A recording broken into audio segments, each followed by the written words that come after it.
L'espoir transporte la foule.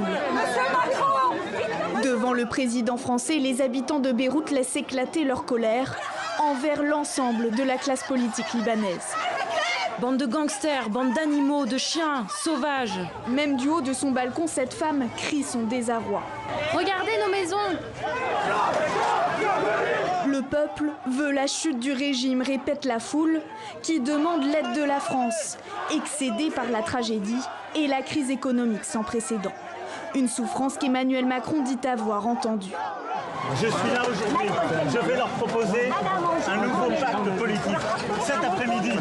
Et je reviendrai pour le 1er septembre. Et s'ils ne savent pas le tenir, je prendrai mes responsabilités avec vous. Je vous remercie, monsieur le président. Dis-leur. Juste avant ce contact brut avec la réalité, Emmanuel Macron, accueilli sur le sol libanais par le chef de l'État Michel Aoun, s'adresse fermement au gouvernement. La priorité, c'est l'aide, le soutien à la population, sans condition. Mais c'est l'exigence que la France porte depuis des mois, pour ne pas dire des années, en effet de réformes indispensables dans certains secteurs, on le sait. L'énergie, les marchés publics, la lutte contre la corruption. Si ces réformes ne sont pas faites, le Liban continuera de s'enfoncer.